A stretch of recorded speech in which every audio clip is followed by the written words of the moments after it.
Rigathi Gachagua is officially the deep state of Kenya because everything he's said so far has come to pass. Just listening to what he had to say about fuel 1 week ago. He wants fuel increase to be up to 40 shillings and it will happen in the next few weeks. Per litre, it will go up to 40 shillings or even beyond. And today as we speak, the president through EPRA has increased the cost of fuel. Just check out the new updates, and I quote. This is from Citizen TV Kenya. Breaking: EPRA raises petrol price by 28.69 shillings per litre. EPRA raises diesel price by 40.30 shillings per litre. Kerosene remains unchanged. The price of petrol in Nairobi is now 206.97 per litre, and the price of diesel in Nairobi is 206.84 per litre. Now in this video, I want us to highlight the hypocrisy and flat-out manipulation of this government towards innocent Kenyans. And so with no further ado, let's get after it. Hypocrisy number 1. Yes, the Strait of Hormuz has been closed by the Iranians thanks to Trump and his reckless war. However, there are several measures that Ruto can take today to shield Kenyans. And the funny thing is that he's opting to take none of those measures. Just listening to Didi Nyoro exposing the hypocrisy of Ruto and his EPRA. Kwa hivyo nyinyi watu ambao mko serikali, sisi tunawapea mawaidha free.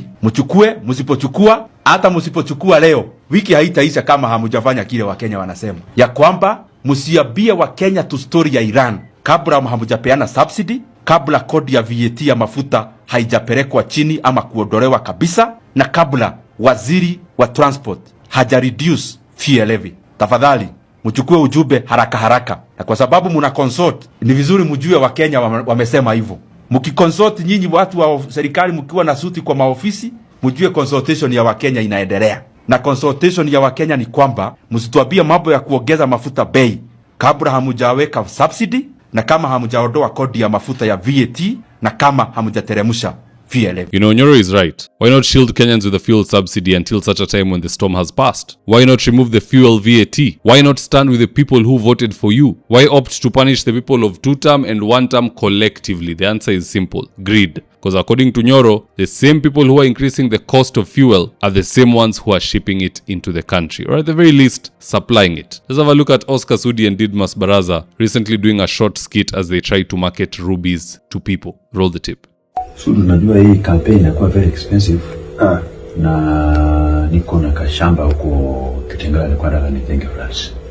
Sasa nimeamua kuuza, nimeamua kutafuta mtu nimuuzie kale petrol station kangu kale, sababu watu wananibia mafuta haifai mzuri. Petrol station? Yeah. So utafuta rubies? Au ni rubies? Rubies ngani? Ile naona hii unaona iko kila mahali, ilianza 2-3 years ago.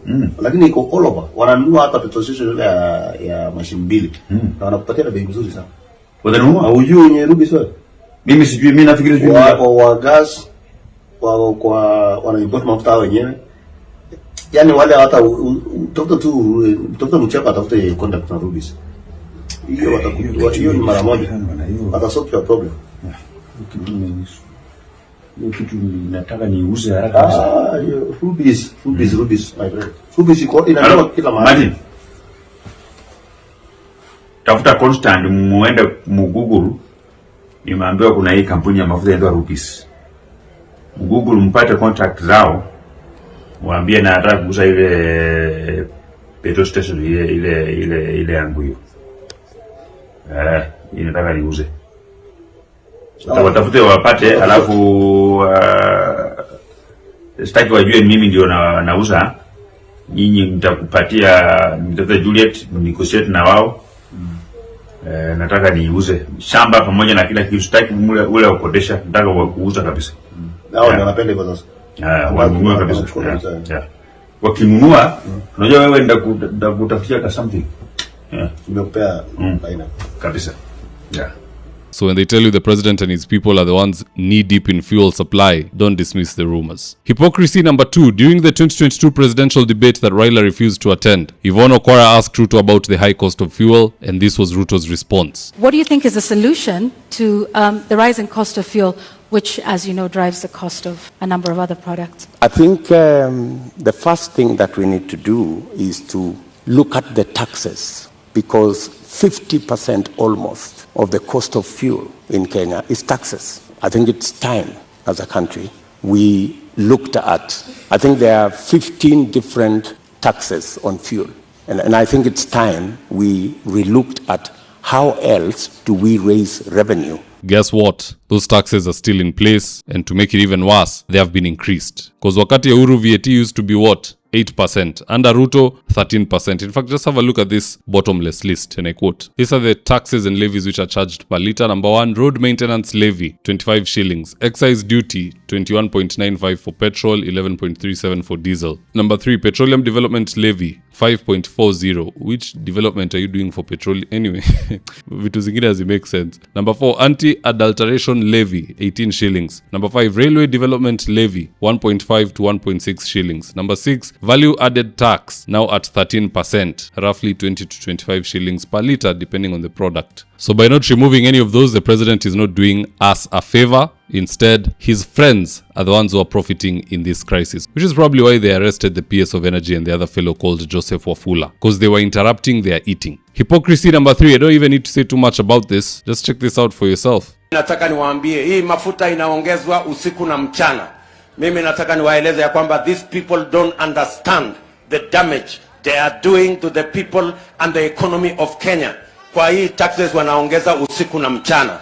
Na mimi nataka niwaulize watu wa hapa Manga, tafadhali, mkiona tumesimama hapa mbele yenu, tunawaambia ya kwamba tutengeneze hiyo serikali inakuja ambayo inaelewa lugha ya mwananchi wa kawaida. Watu wa Manga, mko tayari?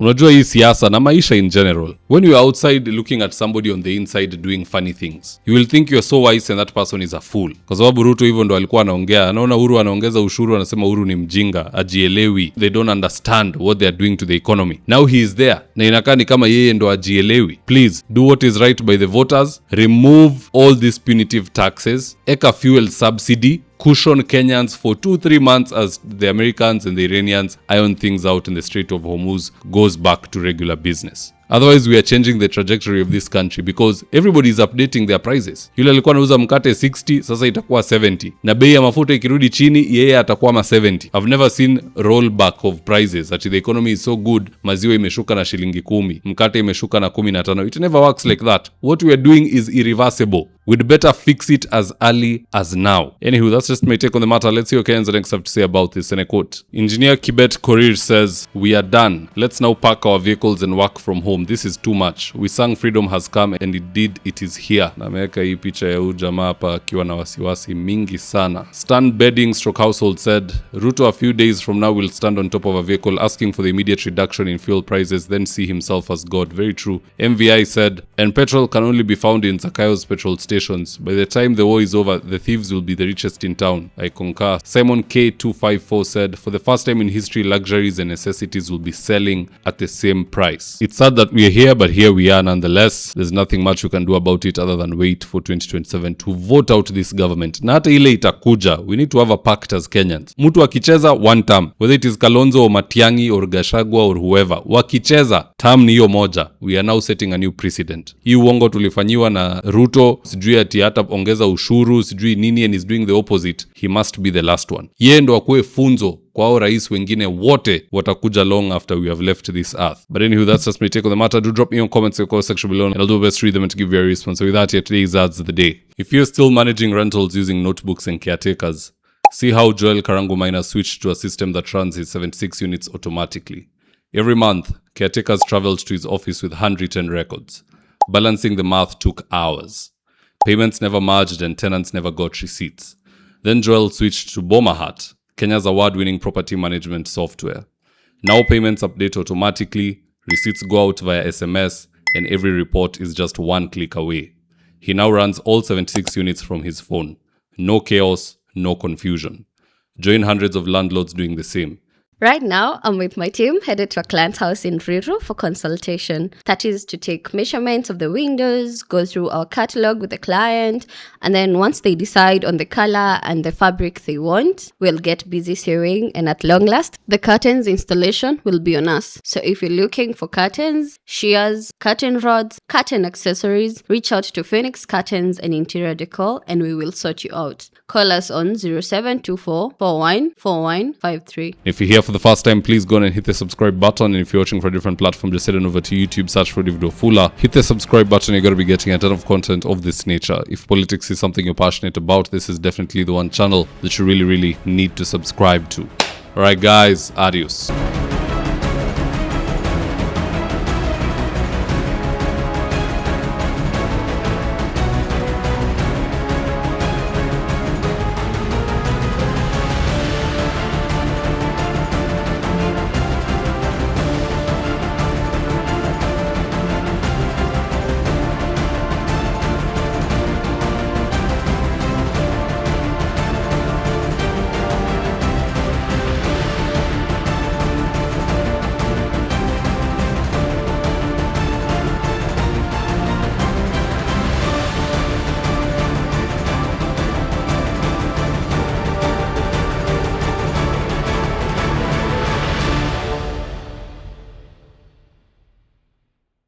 Thank you for choosing David Wafula as your primary news platform.